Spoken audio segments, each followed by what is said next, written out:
Everyone, welcome back to the Samajik Guru channel. आज हम करने जा रहे हैं क्लास 10th के सोशल स्टडीज का वीकली प्रैक्टिस शीट नंबर 8, जो कि हेल्प करने वाला है आपके सितंबर एग्जाम्स में। तो बच्चों, वीडियो स्टार्ट करते हैं, बट उससे पहले अगर चैनल पे नए आए हैं तो चैनल को फटाफट से सब्सक्राइब कर लो, क्योंकि यहाँ पर इस तरीके का हेल्पफुल कंटेंट अपलोड होता रहता है।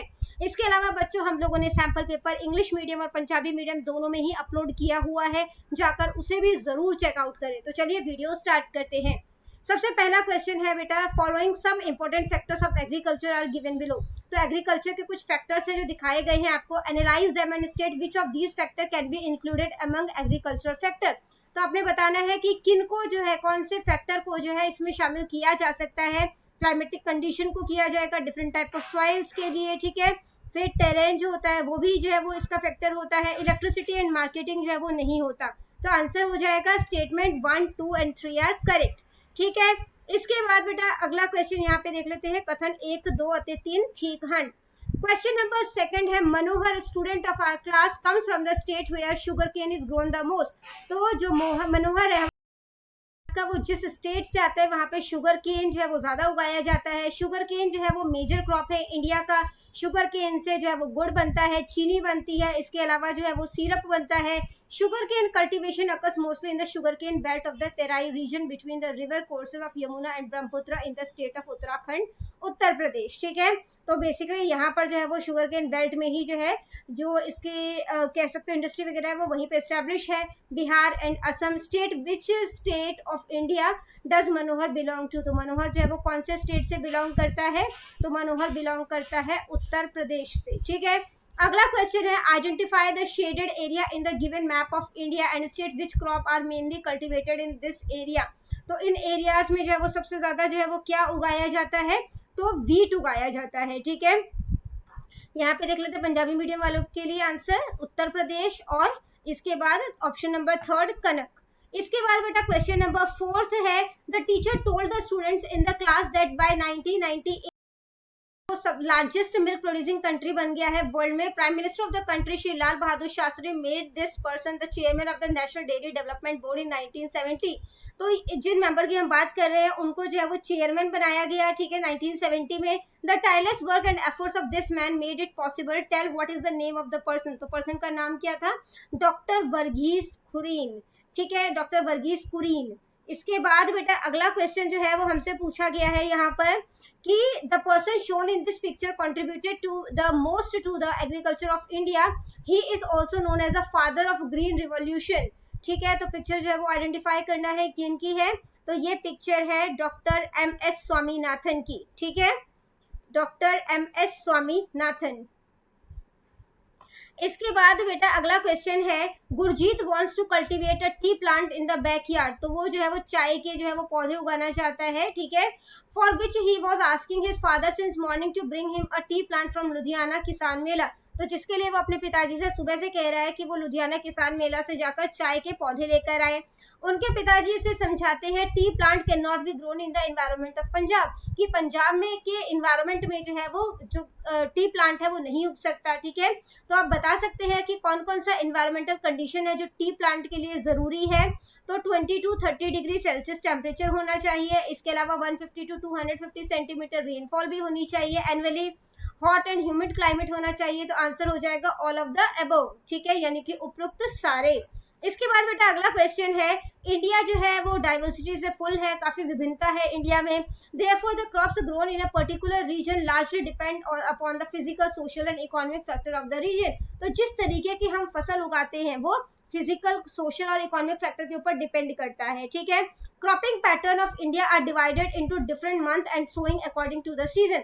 तो सीजन के अकॉर्डिंग जैसे जो है वो बोया जाता है, ठीक है, या उगाया जाता है। और इस एनालिसिस के बेसिस पर आपने मैचिंग जो है वो करना है, ठीक। क्रॉप जो है फ्रॉम जून 1 टू मिड अक्टूबर जो है वो उसका ड्यूरेशन होता है, ठीक है। तो फर्स्ट का सी हो गया। सेकंड रबी क्रॉप जो है, ठीक है, वो नवंबर टू मिड मार्च जो है वो उगाया जाता है, जो कि ए हो जाएगा। Z1 जो है, ठीक है, वो अक्टूबर टू नवंबर होता है, तो ये बी हो जाएगा। इसके बाद Z2 जो है वो मिड मार्च टू मई होता है, ठीक है, ये डी हो जाएगा। यानी कि फर्स्ट का सी, सेकंड का ए, थर्ड का बी एंड फोर्थ का डी। थर्ड ऑप्शन जो है वो करेक्ट है, ठीक है। इसके बाद बेटा पंजाबी मीडियम वालों के लिए देख लेते हैं। पंजाबी मीडियम वालों के लिए भी थर्ड ऑप्शन जो है वो सही है। क्वेश्चन नंबर 8 है, India produces 3.5% of the world coffee. तो वर्ल्ड की कॉफी का 3.5% जो है वो इंडिया जो है वो प्रोड्यूस करता है। ज्यादातर इंडिया की कॉफी जो है that is 2/3 of coffee is produce in this state. तो 2/3 कॉफी जो है वो इस स्टेट में प्रोड्यूस किया जाता है। इसको कॉफी हाउस ऑफ इंडिया भी कहा जाता है। ये कौन सा स्टेट है? तो ये है कर्नाटका। ठीक है, यहाँ पे है Karnataka, first option. Next question है, a very large number of crops are grown in India which was classified into cash crop, plantation crop, fibre crop, beverage crop, horticulture crop and industrial crop.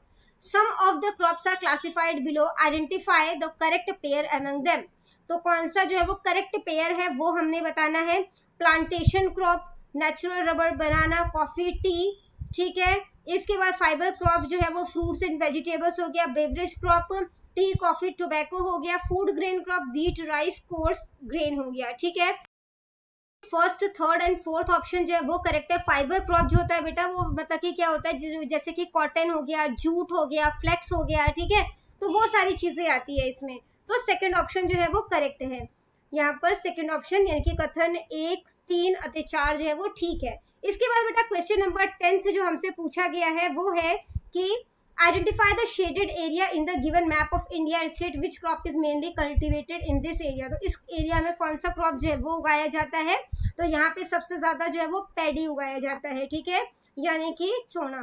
ठीक है, इसके बाद अगला question है बेटा यहाँ पर, it is a type of agriculture, ये एक तरीके का एग्रीकल्चर है। This type of farming is undertaken with modern method in the area with low population density. जहाँ पे पॉपुलेशन जो है वो कम होगी वहां पर इस मेथड का इस्तेमाल किया जाता है। डायरेक्टली सामान जो है वो मार्केट में बेच दिया जाता है। Tea, coffee, rubber, coconut, sugar cane, banana and spices are the crops of this type of agriculture. तो इस तरीके के एग्रीकल्चर में जो है वो ये सारे सामान जो है वो उगाए जाते हैं जिनका कि इंटरनेशनल ट्रेड होता है। Tell me what kind of farming is this. तो ये किस तरीके की फार्मिंग? Commercial farming. ठीक है, तो यहाँ पर जो है मतलब कि जो सेकंड ऑप्शन है व्यापारक खेती। ठीक है, वो सही है। इसके बाद बेटा क्वेश्चन नंबर 12 है, the Ganga and the Brahmaputra river together forms the world's largest delta. तो ये वर्ल्ड का सबसे बड़ा डेल्टा बनाते हैं गंगा रिवर। ठीक है, a crop in whose production India's rank first in the world is grown here. तो इंडिया जिसमें वर्ल्ड पे फर्स्ट नंबर पे आता है, ठीक है, वो फसल यहाँ पर उगाई जाती है। तो वो कौन सा है? जूट यानी कि पटसन। ठीक है, इसके बाद बेटा क्वेश्चन नंबर जो 13 है, ठीक है, वो आपको ये पैराग्राफ पढ़ना है, उसके बाद इसका आंसर मिलेगा। On the basis of the above paragraph state which of the following statement is correct. तो कौन सा स्टेटमेंट करेक्ट है? Different method are use for agriculture, बिल्कुल सही, अलग अलग मेथड अपनाया जाता है एग्रीकल्चर के लिए। Many people of our country dependent upon agriculture, काफी ज्यादा लोग हमारी कंट्री के एग्रीकल्चर के ऊपर डिपेंडेंट है। ठीक है, इसके अलावा लैंड या relief does not affect agriculture, कहते हैं कि लैंड या रिलीफ जो है वो एग्रीकल्चर को अफेक्ट नहीं करते, तो ये गलत हो गया। बी हाइविंग जो है वो भी इसका पार्ट है, तो सेकंड ऑप्शन करेक्ट है। ठीक है, 1, 2 और 4 जो है वो ठीक है। ठीक है, इसके बाद बेटा जो अगला क्वेश्चन है, ठीक है, सेकंड ऑप्शन करेक्ट है इसका। नेक्स्ट क्वेश्चन है, what problems are being faced by Indian agriculture. Indian agriculture के द्वारा कौन कौन सा प्रॉब्लम फेस किया जा रहा है? काफी ज्यादा केमिकल फर्टिलाइजर का यूज हो रहा है, पॉपुलेशन प्रेशर भी है। ठीक है, कि जनसंख्या तेजी से बढ़ रही है और उनको खाना कहाँ से प्रोवाइड कराया जाए। इसके बाद गवर्नमेंट सब्सिडी भी कम दे रही है, तो आंसर हो जाएगा ऑल ऑफ द अबव यानी कि उपरोक्त सारे। नेक्स्ट है, agriculture is affected by, agriculture किन किन चीजों से अफेक्टेड होता है? ठीक है, geographical, social and economic factor. ठीक है, तो जो है वो भौगोलिक जो है इसका आंसर हो जाएगा। तो बच्चों ये वीडियो हो जाती है हमारी यहीं पे खत्म। इनकेस आपको कोई भी डाउट है तो आप कमेंट सेक्शन में क्वेश्चन कीजिए, आपको रिप्लाई करने की पूरी कोशिश करूंगी। Thank you very much and all the best for your exams. Bye bye.